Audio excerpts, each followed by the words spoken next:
A paz do Senhor a todos. É sempre um privilégio estar aqui diante da minha igreja, diante do estudo da palavra de Deus. Quem aqui crê que a palavra de Deus, ela te protege, te faz prosperar? A palavra de Deus é vida na sua vida para afastar todo o engano do demônio. E nós estamos aqui para conhecermos a palavra. Meu querido, e quem conhece a palavra prospera, cresce, abençoa, transborda, traz a presença e desmascara tudo aquilo que Satanás quer construir na nossa vida e na vida daqueles que estão ao nosso lado, amém? Repita comigo: eu amo a palavra.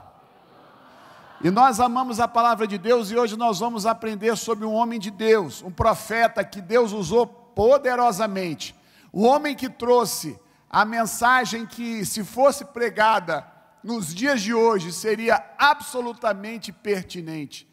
A palavra que Deus trouxe através de Ageu é a palavra para os nossos dias. E quando nós lemos e estudamos a palavra, a gente fica impressionado. Como que a palavra de Deus não fica velha. Como que a palavra de Deus se aplica a cada dia, na tua, na minha e na nossa vida. E o profeta Ageu, o título da lição é: Ageu, chegou o tempo de quê, meu irmão? Reconstruir. Fala para quem está do teu lado: Deus quer reconstruir a tua vida, em nome de Jesus, né? Pastor, mas a minha vida, ela é tão abençoada. Meu querido, sempre há o que refazer. Quando nós conhecemos a Deus, nós caminhamos, como diz Paulo, para o prêmio, para o alvo da soberana vocação, que é o conhecer da vontade de Deus e ser transformado por Deus. Quem aqui quer ser transformado por Deus, né? Então, Ageu é o símbolo da reconstrução. Vamos ver quais são os objetivos da nossa lição de hoje, meu querido. Vamos entender o contexto de Ageu. Quando Deus construiu, através de Salomão, o templo, Salomão fez uma oração muito bonita. Salomão foi o homem que Deus deu o privilégio de construir o templo, que naquele momento era o símbolo da presença de Deus no meio do povo de uma forma física. O templo aqui, naquele momento, foi construído por Salomão. E quando você lê o texto lá em 1 Reis, Salomão diz o seguinte: que toda oração que fosse feita naquele lugar, Deus ouvisse. E Salomão antevê a situação em que o povo se afastaria da presença de Deus, seria espalhado pelas nações, e depois, da mesma forma, quando estivesse sofrendo, eles clamariam a Deus e Deus os restituiria, Deus os traria de novo para a sua terra. E o contexto histórico de Ageu foi o retorno do exílio babilônico, o momento de reconstrução de Israel, porque quando abandonaram o Senhor, foram destruídos, foram expulsos da sua terra, e Deus tinha um projeto, o projeto de juntar de novo aquele povo. E Ageu nasce durante esse período em que havia essa estada do povo na Babilônia. E depois, então, ele começa, no retorno desse povo à terra de Israel, ele começa a trazer uma mensagem de fé e advertência. Portanto, um dos objetivos da nossa lição é nos mostrar que aqueles que voltaram do cativeiro, aqueles que saíram da Babilônia e voltaram para Israel, eles estavam vivendo, cuidando apenas de quê? Dos seus interesses. E a casa do Senhor foi deixada em segundo plano. Segundo, nos fazer entender que nos tempos de Ageu, a nação foi castigada, mas não conseguia compreender que os males que lhe sucediam provinham de Deus. Deus derramou a sua ira sobre o povo de Israel, e eles, ao voltarem para a sua terra, estavam incidindo nos mesmos erros cometidos anteriormente. Isso se tornaria um ciclo vicioso, e Ageu veio para lhes abrir os olhos e dizer: olha, vocês estão repetindo a história, repetindo a circunstância, aquilo que lhes fez ser dispersos. Cuidado! Deus estava profundamente decepcionado com o povo. E terceiro, nos fazer compreender que a advertência profética despertou a consciência da nação para se acertar com o Senhor. A palavra profética é uma palavra que abre os nossos olhos, que abre a nossa mente e o nosso espírito para que nós entendamos que é preciso mudar. Deus levanta homens em todos os períodos da igreja para trazer uma palavra de despertamento, de advertência, de cuidado. Deus está preocupado conosco e Deus não nos quer longe da sua casa. Repita comigo: Deus não quer que eu esteja longe da sua casa. Continuando, aí alguns aspectos históricos, na narrativa bíblica, narrativa histórica, há algumas pessoas que entendem que Ageu usou uma pessoa para escrever para ele a carta. Outro aspecto extremamente interessante na leitura do livro de Ageu, é que Ageu, ele sabia da sua identidade, ele assumia a autoridade que Deus lhe deu, ele falava: assim diz o Senhor. Ageu não titubeava, Ageu não tinha dúvida alguma de que ele era um instrumento do Senhor. Meu irmão, para você e para mim, que somos colocados no meio de uma geração que está sedenta, desesperada, ávida, querendo algo novo, você tem que ter a palavra do Senhor na sua boca. Repita comigo: eu sou profeta. Desse jeito você não vai pregar nem para você mesmo. Repita comigo: eu sou profeta. Meu querido, você é profeta, você tem que dizer: assim diz o Senhor. Você tem que ser mensageiro da palavra, da boa nova, da advertência. Você é um instrumento de Deus para transformar a sociedade. Não fuja. Ageu tinha consciência de que ele era um profeta do Senhor, e você tem que ter consciência que esse ministério profético, essa unção de Deus está sobre a sua vida, ela foi compartilhada e derramada sobre cada membro do corpo de Cristo. Ah, pastor, isso é só para pastor? Não. A palavra profética é para todo aquele que tem comunhão com o Espírito Santo de Deus. E onde ele é colocado, ele é a boca do Senhor, ele é a voz de Deus. Quem aqui quer viver isso, diga aleluia. Glória a Deus. Terceiro, esse livro tem sempre uma expressão que eu gosto demais: considerai o vosso passado. Israel precisava ter os olhos abertos para ele descobrir que quando andou na presença do Senhor, as coisas eram diferentes. Quando nós andamos debaixo da vontade, dos princípios da lei do Senhor, as coisas são diferentes na nossa vida. As dificuldades e os problemas aparecem, sim, mas eles são vencidos, eles são subjugados pelo poder, pela intervenção do Senhor na sua vida. Mas o que o povo vivia era a consequência do seu pecado, e a consequência do pecado, ela destrói, ela arrasa, ela acaba com a perspectiva de presente e de futuro. Por isso que nós temos que pensar: considerai o vosso passado. Ageu estava dizendo: quem anda na presença de Deus é próspero, abençoado. A terra prometida era deles, e eles a perderam porque não consideraram o tempo da bênção do Senhor. E muitos de nós começamos muito bem na nossa vida cristã, muitos de nós nos vemos completamente surpreendidos pela bênção de Deus nas nossas vidas, mas nós nos acostumamos e nós deixamos de viver uma vida aos pés do Senhor, passamos a não mais depender deles. As bênçãos do Senhor se tornam para nós um motivo de afastamento dele. Você troca a bênção pelo abençoador, você se afasta daquilo que Deus tem, e você vai viver debaixo do jugo de Satanás. E muitos crentes vivem como aquele povo vivia, um povo escolhido, um povo separado por Deus, mas no cativeiro, debaixo do cativeiro, debaixo da mão de Satanás. Qual é a tua escolha? Repita comigo: eu quero a presença, os altares do meu Deus. Fala para o teu irmão: fica atento, meu irmão, fica atento para você não deixar correr aquilo que Deus te deu.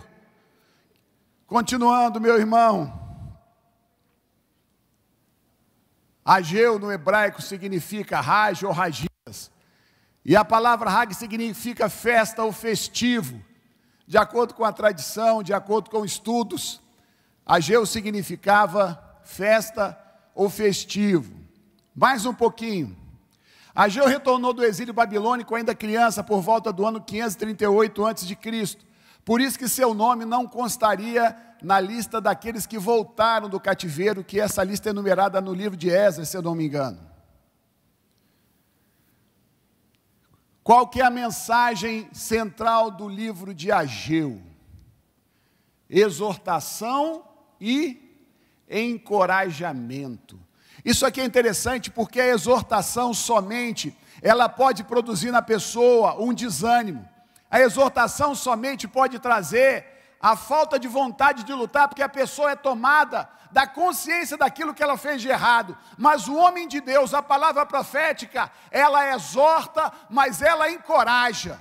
Ou seja, você e eu como profetas do Senhor, você e eu como homens e mulheres levantados por Deus, temos que mostrar o que está errado, mas temos que apontar a bênção e a transformação que nós teremos se nós mudarmos o nosso caminho.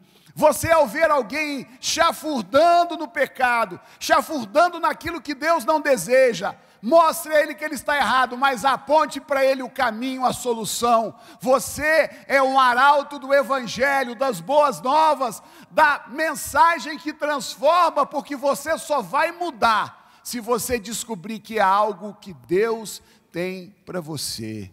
Fala para o teu irmão, você tem que apontar o caminho e a solução, em nome de Jesus. Seja alguém que traz a solução na vida das pessoas, seja alguém que traz a palavra de fé, a palavra de alguém que vai dizer, Deus tem solução para você. E se você andar na presença do Senhor, você vai ser próspero e abençoado, em nome de Jesus. Ageu mostrava que havia a simbologia clara de que aquele povo estava longe de Deus. Por quê? Porque com o retorno deles à sua terra, eles se preocuparam na reconstrução das suas casas. Isso é natural? Claro. Agora, o que não era natural é que eles só se preocupavam com as suas casas e não com a casa do Senhor. Ao não se preocuparem com a reconstrução do templo, o que eles estavam expressando de maneira implícita? Que eles não valorizavam a Deus. Isso aqui é tremendo para nós. Isso aqui simboliza nas nossas vidas a cada dia o nosso foco em nós mesmos. A perda da visão de que quem me supre é Deus, o meu sustento é Deus. Nós somos atraídos pelas bênçãos que Deus nos dá muitas vezes. A pessoa fala assim, pastor, eu não posso servir a Deus porque eu trabalho muito, eu não posso estar na igreja porque eu sou muito ocupado. Essas pessoas, elas estão olhando de maneira totalmente torta aquilo que é a realidade do mundo espiritual. Quem te supre é Deus, e Deus vai usar o teu emprego, a tua empresa e o teu trabalho para te suprir, mas a tua fonte é Deus. Repita comigo, a minha fonte é Deus. Então você não pode trocar a sua fonte por algo que é usado, é um instrumento de Deus para te abençoar. Isso é o que mais acontece. As pessoas ficam focadas naquilo que está perto e não enxergam que Deus é a sua fonte. Eu tenho orado muito, eu tenho pedido a Deus que me dê a consciência absoluta de que nada vai me tirar o foco daquilo que Deus quer. Que eu tenho que ser um homem que vive realidades como Daniel, um homem que foi colocado em lugares altos, José, homens que foram destacados diante de toda a nação, que conseguiram caminhar sob o brilho das pedras, do poder, e nunca jamais deixaram de entender que não importa o poder, não importa a circunstância, Deus é a pessoa mais importante da sua vida. Quem aqui pode dizer isso? Diga aleluia! Será que Deus sente, meu querido, e a minha pergunta nessa manhã é essa: será que Deus sente que Ele é a prioridade da sua vida? Pergunte para o seu irmão, qual que é a prioridade da sua vida? Isso é disfarçado, isso é sutil. Ageu foi o primeiro dos 3 livros pós-exílicos, ou seja, pós-retorno do povo para a sua terra. é tempo de reconstruir. Ageu foi escrito num período muito curto. Ageu é o segundo menor livro da Bíblia, mas ele contém muitas riquezas e ele é um livro que cobre um período muito curto de tempo. Se você pegar do primeiro até o último momento, a primeira e a última profecia, você vai ver que dá 4 meses mais ou menos. Então foi uma manifestação específica. E Ageu anunciou 4 oráculos, 4 profecias que vieram trazer a vontade expressa de Deus para a vida do povo. Vejamos essas manifestações. Primeiro, os egressos da Babilônia começaram a reconstrução do templo, mas interromperam com 1 ou 2 anos de trabalho. Voltaram a pensar só em si mesmo. O que isso nos ensina? O que isso nos traz? A certeza de que ter comunhão com Deus, viver uma vida de prioridade de Deus, é perceber, discernir as estratégias do inimigo para me tirar o foco de Deus. Satanás não quer que você ame a casa do Senhor. Satanás não quer que você ame a obra do Senhor. E ele vai usar várias estratégias para te distrair. Cuidado, são estratégias inteligentes, muito bem elaboradas. Não pense que Satanás é bobo, porque ele não é. Bobo será você, se não entender que você está no meio de uma grande guerra espiritual. Você vive, meu querido, no meio de uma guerra. E quanto mais você deseja honrar Deus, quanto mais você deseja reconstruir o projeto de Deus na sua vida, mais você vai ter que ficar atento. Você e eu somos chamados para sermos guerreiros. Primeiro, guerreiros de nós mesmos, guerreiros que vigiam a reconstrução que Deus quer fazer na sua vida. Repita comigo: meu Deus, fala, meu Deus, quer reconstruir primeiro a minha vida. Fala para o teu irmão: Deus quer reconstruir a sua vida, meu querido, em nome de Jesus.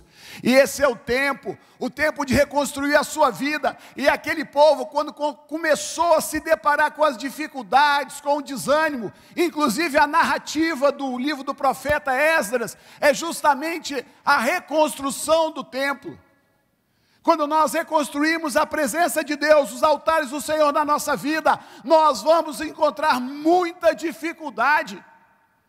A ação da igreja, pastor Samuel, o anjo do Senhor aqui na igreja, ele tem muita dificuldade, porque ele tem um projeto, reconstruir através da igreja a presença de Deus na sua vida, e a carga sobre a vida dele é terrível, é tremenda. Ele vence porque Deus o guarda, mas quando a gente se levanta para guerrear, meu irmão, toda sorte de dificuldade aparece. E foi o que aconteceu com aquele povo. Se você não está vendo muita luta, cuidado, você pode estar dormindo. Repita comigo: eu vou acordar. Fala de novo: eu vou acordar. Fala para o teu irmão do teu lado: acorda, meu irmão, acorda. Se está bom demais, fica preocupado. Se você não está vendo resistência, fica preocupado, porque o inimigo está conseguindo te fazer dormir, e fazer você dormir é o projeto do diabo. Continuando. A mensagem de exortação pela negligência do povo. Olha só que coisa interessante. Eles viviam em casas luxuosas. Umas versões falam apaineladas, outra fala forrada, outra fala estucada. Significa, o que é uma casa estucada? Na roça, o dia que eu fui fazer uma casa, foi engraçado. Eu falei assim: vou fazer uma casa sem estuque. Até o dia que passou um caminhão na estrada do lado e a poeira entrou tudo. Eu falei: eu entendi, tem que botar estuque. Você sabe o que é estuque? Quem sabe o que é estuque, levanta a mão aí. É o forro, né? Então, o povo estava vivendo no luxo. Suas casas eram todas forradas, bem feitas, e o templo estava de que jeito? Em ruínas. Gente que pensa em si mesmo somente. Gente que não tem vontade de reconstruir a casa do Senhor. Repita comigo: está amarrado. Oh, meu irmão, em nome de Jesus, essa era a realidade. Prioridades distorcidas, valorização de si mesmo de forma egoísta e abandono da casa do Senhor. Infelizmente, meu irmão, essa é a realidade de muitos cristãos. Muita gente lá em cima vai ficar com vergonha, meu irmão, porque recebeu de Deus muito e nunca pensou na casa do Senhor. Sempre teve disponibilidade e disposição para si. Gente que quando você pede alguma coisa para a casa do Senhor, o cara arruma 1000 desculpas. Gente que quando fala em dinheiro, o cara até dá um frio na espinha. Mas na hora de viajar para os Estados Unidos, para a Europa, tem dinheiro à vontade. Gente que tem dinheiro para tudo, menos para a casa do Senhor. Gente que tem tempo para tudo, menos para a casa do Senhor. Gente que não ama a casa do Senhor. Infelizmente, essa é a realidade da igreja hoje. Gente que não tem verdadeiramente o reconhecimento de que a minha fonte e a minha bênção está aqui dentro. Quem aqui crê nisso, diga aleluia. Meu irmão, você não é nada sem a bênção do Senhor na sua vida. Tudo que você tem foi Deus que te deu. Cuidado, não troque Deus pelo que Ele te deu. Continuando, o segundo oráculo anunciava que a glória do segundo templo seria ainda maior que a do primeiro. Isso é muito interessante, isso aí me mexeu muito, porque eu comecei a estudar essa expressão. O primeiro templo de Salomão, passar aqui para frente, eu estava até pesquisando. Mais um pouquinho ainda. O primeiro templo de Salomão foi marcado pelo seu luxo, pelo seu glamour. Inclusive eu estava estudando, só no Santo dos Santos havia 21 toneladas de ouro, revestindo paredes. Eu não sei se eu estou enganado, mas eu vou ver se é 3 ou se é 21. Nós vamos ver aqui. Mas o que eu quero te mostrar é o seguinte: aqueles que viram o templo primeiro, esse templo foi destruído, agora eles estavam olhando para o novo templo, frente ao primeiro, esse templo era muito simples. Isso trazia o quê? Desânimo. Isso trazia uma decepção. Olha só que coisa engraçada. Quem que causou a expulsão do povo da terra e a destruição do templo? O próprio povo, ao não valorizar a palavra de Deus. E agora eles estavam se deparando com a consequência do pecado. É interessante isso. Aquele templo que estava sendo refeito naquele momento, ele era mais simples do que o primeiro. E as pessoas choravam, porque essa era a realidade. Mas quando fala que a glória da segunda casa seria maior do que a primeira, isso ocorreria pelo fato de que o Messias adentrou pessoalmente nele, e não pela reforma que Herodes fez no templo. Aquele outro templo seria aquele que receberia Jesus Cristo, o Senhor dos senhores, o autor da minha fé. E ele foi aquele que entrou por aquelas portas. A narrativa bíblica é tremenda. Fala sobre Simeão, sobre Ana. Aquele templo foi honrado porque mais do que qualquer tipo de revestimento de ouro, ou qualquer tipo de requinte de acabamento, ele teve a presença daquele que era, que é e que há de ser, Jesus Cristo. Por isso que a glória daquela segunda casa foi maior do que a primeira. O que faz o templo ser belo é a presença do Deus vivo, do Espírito do Senhor nele, e não aquilo que o enfeita. O que te faz alguém cheio da unção e da graça não é a tua aparência, mas é o teu coração, é aquilo que Deus faz no teu interior. E aquilo é interessante, que quando ele fala que a glória da segunda casa será maior do que a primeira, ele antecipa a profecia em relação ao milênio, quando as nações virão a Jerusalém, adorarão ao Senhor, e trarão as suas riquezas para depositarem aos pés do Senhor, e o templo vai ser valorizado. Eu acho interessante, essa semana eu estava lendo o episódio da divisão do reino. Como que Deus é fiel. Você vê Salomão, meu querido, ofendendo a Deus, cultuando deuses que, inclusive, adotavam a prática de sacrifício de crianças de Moloque. Salomão foi um homem que decepcionou o Senhor, e Deus fala: eu vou dividir o reino, mas por amor a Davi, Por amor a alguém que foi fiel, eu vou deixar a casa de Judá com a família de Davi.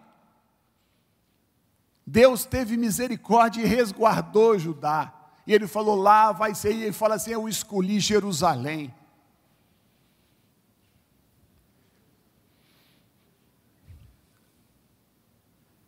Enquanto no templo construído por Salomão, os sacerdotes não conseguiram ver a glória de Deus, porque era uma nuvem escura. No novo templo, todos os homens viram a glória de Deus manifesta aos homens, como unigênito de Deus. Quem aqui pode dar uma salva de palmas para o Senhor, né? Oh, aleluia, aleluia. Embora o glamour do primeiro templo fosse muito grande, mas a manifestação da glória, da graça e do poder de Deus se deu no segundo templo. Terceiro oráculo. O templo em ruínas era considerado imundo, portanto, qualquer sacrifício que fosse oferecido, por mais santo que fosse, tornar-se-ia impuro. Nesse contexto, o imundo pode atingir o que é sagrado. O que o profeta queria dizer, meu querido, é que desde o momento em que aquele templo estava abandonado, tudo que eles traziam como sacrifício era considerado impuro. Não adianta você querer dar a Deus as coisas se você não tem um coração rendido, derramado no altar do Senhor. O dar as coisas não vai mudar a percepção do Senhor em relação a você. Deus fala, é imundo porque não tem santidade, não tem amor, não tem consagração.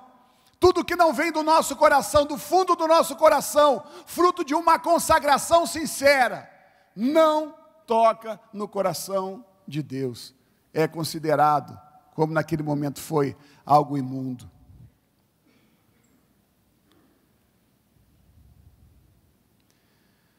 Quarto oráculo. Após a invasão babilônica, 586 a.C., nunca mais o reino do sul teve um rei. Quando houve a divisão, o que aconteceu? O reino do norte ficou chamado de Israel, a capital em Samaria, e o reino do sul, o reino de Judá, a capital Jerusalém. E essa situação perdurou. E a partir desse momento que a Babilônia invadiu o reino do sul, nunca mais houve a colocação de um rei. Isso só virá a acontecer, né? Através, depois nós vamos ver, de Jesus. A mensagem de Deus para o profeta. Já havia se passado 17 anos desde o retorno do povo do exílio. E ele só pensava na reconstrução das suas casas. E a casa do Senhor ficava e permanecia do mesmo jeito. Ninguém se preocupava com a casa do Senhor. O Senhor apelou ao povo para que percebesse essa realidade. Eles estavam indiferentes, eles estavam insensíveis ao que estava diante dos seus olhos. Quando nós perdemos o foco de Deus, nós passamos a não enxergar o que acontece ao nosso redor. Essa é a marca daquele que anda longe dos caminhos do Senhor. A insensibilidade ao mundo espiritual, a falta de percepção do que acontece ao teu redor. Isso era a realidade daquele povo naquele momento. Deus fala sobre a retenção das bênçãos, e o texto é muito claro, muito objetivo, a palavra que Deus trouxe através de Ageu. Entre os interesses comuns da nação e os particulares, a prioridade eram os particulares. Entre os espirituais e os materiais, a prioridade eram os materiais. Cada um cuidava da sua própria vida. Meu querido, saiba que uma das estratégias mais eficazes do diabo para nos tirar do projeto, dos trilhos da vontade de Deus, é nos fazer olhar para nós mesmos. A marca dos grandes homens de Deus foi a sensibilidade que eles tiveram a Deus e o entendimento que eles tiveram que quanto mais eles olham para Deus, mais Deus cuida da vida deles. Quem aqui quer que Deus cuide dos seus negócios? Diga aleluia. Então, meu querido, cuide dos negócios de Deus. Cuide da casa do Senhor, cuide da sua vida espiritual. Satanás, ele cria uma lógica mentirosa, enganosa e destrutiva, de que eu, ao cuidar da casa do Senhor, vou deixar de cuidar da minha vida. Isso é engano, mentira, estratégia diabólica, para te fazer pobre, frustrado e derrotado. Quem cuida da casa do Senhor é abençoado. Repita comigo: quem cuida da casa do Senhor é abençoado. Amém. Deus se decepcionou e passou a reter as bênçãos.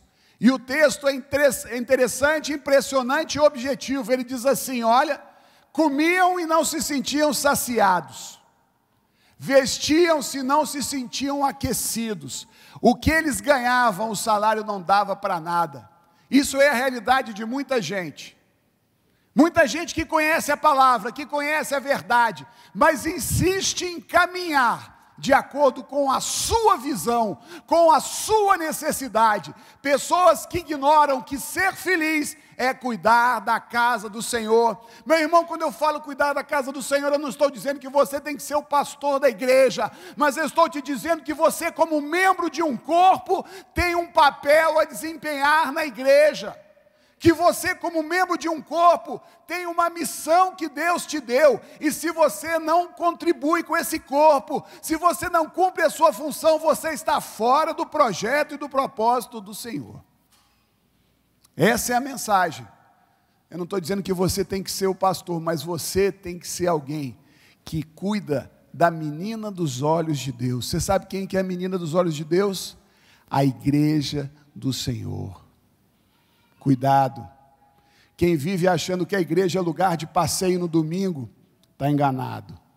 Quem vive achando que a igreja é um lugar de religiosidade, está enganado. Aqui é um lugar de vida, de bênção e de transformação. Aqui é o lugar onde você vai aprender sobre aquele que te trouxe a salvação, a vida eterna e toda a sorte de bênção que você tem vivido.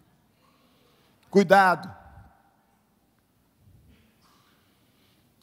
Os céus retinham o orvalho, e a terra os seus frutos. Nem orvalho não tinha, meu irmão. Eu fico pensando, né? Deus, a gente tem aqui no Centro-Oeste, essa época é uma época seca. Mas eu vejo lá na fazenda à noite, eu deixo o carro amanhece molhadinho. De certa forma, aquilo ali, de certa forma não, é um alimento para a natureza. Já pensou se nem tiver orvalho? Misericórdia. Fala para o teu irmão, cuidado.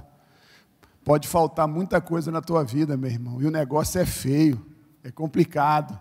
Havia seca sobre a terra e sobre os montes, o cereal e o vinho, e sobre o azeite e tudo que a terra produz. Eles viviam uma insatisfação e uma falta do que era necessário. Viviam de escassez. Quem aqui gosta de viver em escassez? Ninguém, né? Porque Deus estava falando para eles: olha, enquanto vocês caminham longe de mim, vocês viverão a escassez. Essa era a mensagem. A bênção do recomeço. Deus interveio e trouxe um novo tempo. Quem aqui quer um novo tempo na presença do Senhor? Diga aleluia. É tempo novo. Por melhor que a sua vida esteja, por mais perto que você esteja do Senhor, aliás, quanto mais perto você estiver do Senhor, mais você vai querer esse recomeço, esse tempo novo. Quem anda na presença de Deus é sedento, é esfomeado pela presença dEle, e sempre enxerga que precisa mais de Deus. Se você encontrar um grande homem de Deus e falar assim: não, eu já tenho demais de Deus, você sabe que ele está debaixo do engano. Cuidado. E aqui fala: a partir do momento em que o povo ouviu a mensagem do Senhor, não havia outra opção senão a obediência. Deus fala: subi ao monte, trazei a madeira, edificai a casa, e dela me agradarei e serei glorificado. A glorificação, a adoração do Senhor se faz na igreja, na casa do Senhor.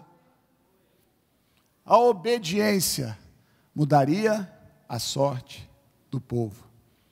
Meu querido, se você talvez tenha vivido algum tipo de escassez, eu tenho aprendido uma coisa: eu vou para os pés do Senhor, porque aí Deus vai mudar a minha realidade. Em nome de Jesus. Ageu mobilizou Zorobabel. Zorobabel significava o poder civil, Zorobabel era o governador, Josué era o sacerdote, era o poder religioso, e Ageu mobilizou todo o povo, ou seja, as autoridades eclesiásticas, civis e o povo, todos eles foram contagiados pela palavra profética, todos eles tiveram ânimo para se levantar e mudar a história da vida daquele povo. Levante-se, creia, Deus tem uma nova história para você, em nome de Jesus. E é por isso que nós nos reunimos a cada dia na casa do Senhor. Deus tem uma palavra de reconstrução, e a palavra de Deus fala que eles logo começaram a trabalhar. Eu estava pensando, quando a gente ama a Deus, e quando a gente tem consagração, a gente quer fazer alguma coisa para Deus. A gente não consegue ficar parado, porque nós transbordamos, e nós somos impactados, incomodados por Deus, dizendo: o que você tem feito por mim? E eu queria te perguntar nessa manhã, o que você tem feito para Deus? O que você tem colocado como um tijolinho nesse muro que é a obra de Deus? Pastor, eu sou muito sem capacidade. Meu querido, Efésios fala que Deus age em todos, por meio de todos, e é sobre todos.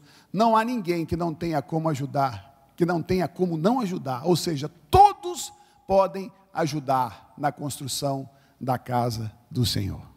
Quem aqui crê nisso, diga aleluia. O livro de Esdras narra a reconstrução do templo e o ministério dos profetas Ageu e Zacarias. A glória da segunda casa. O texto diz que a glória da segunda casa será maior do que a primeira, porém motivado pelo fato de que Jesus adentraria pessoalmente nela, porque sem dúvida alguma o primeiro templo era mais suntuoso que o segundo, tanto no aspecto da engenharia, como no aspecto da arquitetura, como nós já falamos. A primeira casa, são os detalhes que eu falei, ele tinha 27 metros de comprimento, por 9 metros de largura, e foram utilizados na sua construção os melhores artesãos, engenheiros, aquilo que havia de melhor em termos de qualificação de mão de obra. Levou 7 anos para a sua construção, e o Santo dos Santos tinha revestimento de ouro que consumiu cerca de 21 toneladas de ouro. Olhando para o presente, o profeta sabia tanto quanto o povo que a nova casa perderia muito em beleza e requintes para a primeira. Quando ficou pronto, alguns choraram pela tristeza do contraste entre o antigo templo e o que fora reconstruído de forma muito mais simples. Deus não queria que o povo desonrasse ali o seu passado, mas queria que reconhecessem que, embora não fosse tão belo quanto o primeiro, Deus estava nessa empreitada. Aí eu botei a mensagem: não adianta ficar chorando pelos erros do passado e as suas consequências em nossas vidas. Se a glória do primeiro tempo era maior, Deus fala: reconstrói agora, faz o que eu estou te dizendo, e você vai ver que a glória da segunda casa será maior do que a primeira. Isso é a própria mensagem que Deus nos dá, é a certeza de que, por mais glorioso e abençoado tenha sido o seu passado, se você voltar para a presença do Senhor, você terá coisas maiores dele. Essa é a nossa certeza. Quem crê nisso, diga amém, né? O dia em que a profecia se cumpriu, aí fala sobre a presença de Jesus, quando foi recebido por Simeão, por Ana, um dos episódios mais emocionantes da narrativa bíblica do Novo Testamento.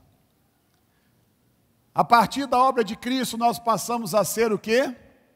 O templo do Espírito, ou seja, Deus passou a habitar no coração e na alma do povo, enquanto anteriormente habitava, está errado aqui, apenas no meio do povo.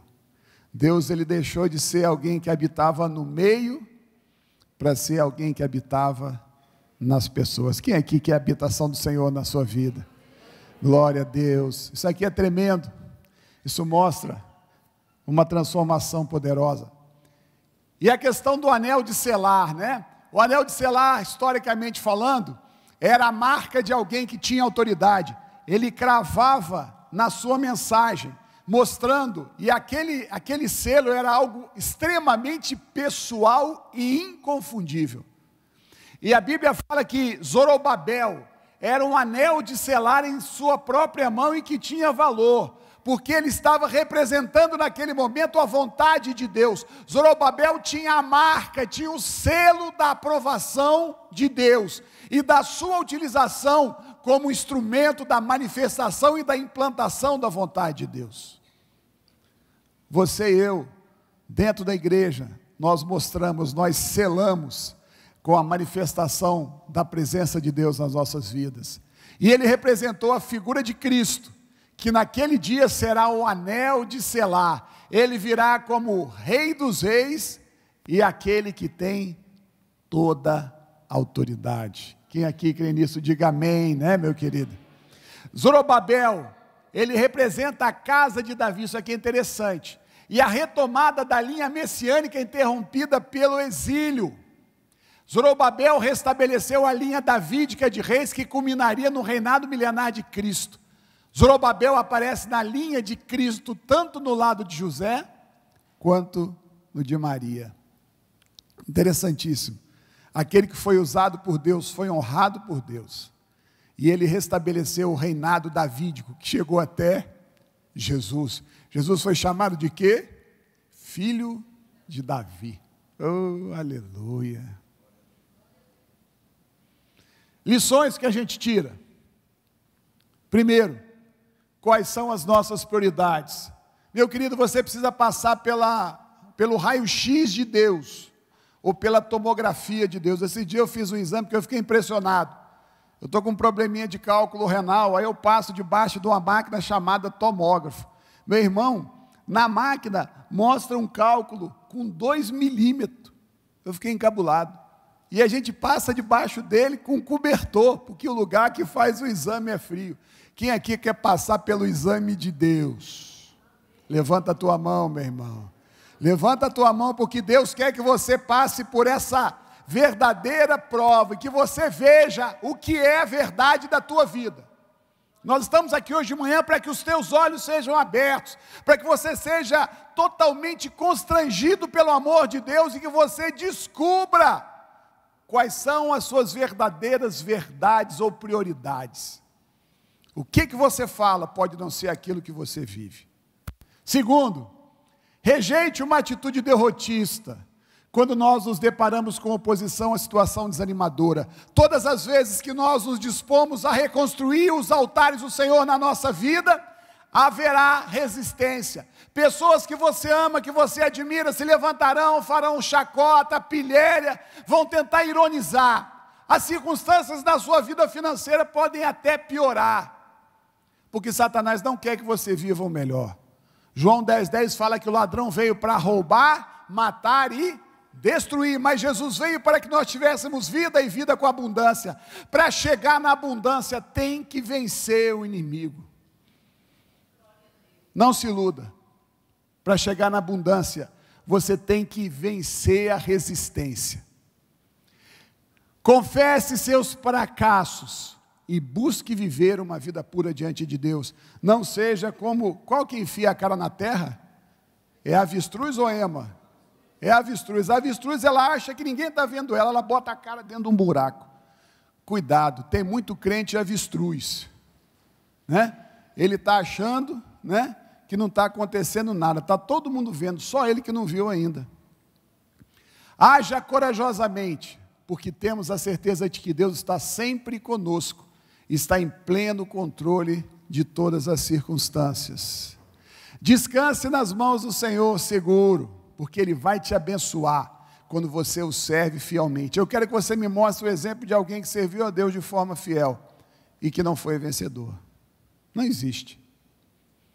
E esse deve ser o nosso pensamento. Conclusão, a grande maravilha desse livro reside no fato de que o plano divino, para mim e para você, está em pleno andamento. Segundo, a glória do seu cumprimento, o que nós viveremos, será muito maior do que o êxtase causado pela promessa, a forma como a palavra foi lançada. Assim como Jesus foi muito mais ou infinitamente maior do que o templo, trabalhemos para a implantação do seu reino. Amém? Vamos ficar em pé. Queria que você fechasse os seus olhos. Vai ser muito rápido. Eu não quero me alongar, mas eu quero te oferecer nessa manhã uma oportunidade de discernir o que existe de fato na sua vida. Eu quero te chamar nessa hora, para você vir aqui na frente e se dispor a passar pelo raio-x do Senhor. E você ser disposto a dizer: Senhor, eu vou mudar minhas prioridades. Vai ser bem rápido, mas é uma oportunidade de você dizer: Senhor, eu tenho vivido sem perceber o que está acontecendo na minha vida. Se você quer vir aqui, venha. Como tem sido as suas prioridades?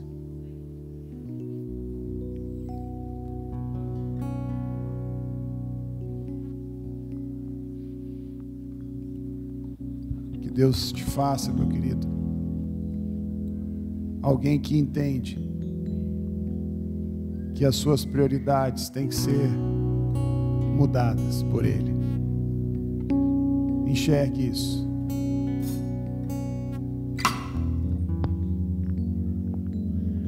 Alguém mais? Nós vamos orar.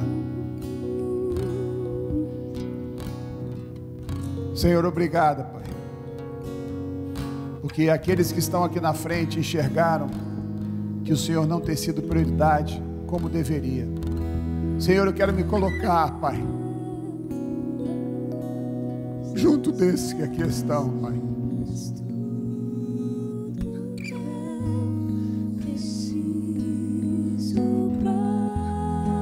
Oh Deus, quero te pedir a tua misericórdia. Tem misericórdia de nós, Pai. Tem misericórdia, Pai. Olha para nós. E nós nos levantamos, ó Pai, como aquele povo se levantou. E as nossas prioridades serão transformadas, ó Senhor, pelo Teu Espírito e pelo nosso quebrantamento. Senhor, em nome de Jesus, Pai, tudo aquilo que Satanás tem construído, destrói agora, Pai. Nós vamos começar de novo. Teu povo começa uma nova história, Pai. Teu povo começa de novo a viver o melhor, Pai. A viver um projeto grandioso, o projeto que vai nos fazer verdadeiramente felizes, Pai. Senhor, nós abençoamos a cada um que está aqui, Pai, e declaramos que o Senhor governa, que o Senhor é a nossa vida, que o Senhor é a nossa motivação de viver, que o Senhor é a nossa expectativa, que o Senhor é a nossa vitória, que o Senhor é tudo para nós, Pai. Muito obrigado pela Tua misericórdia e pela Tua graça sobre nós, em nome de Jesus, amém. Vamos dar uma salva de palmas para o Senhor.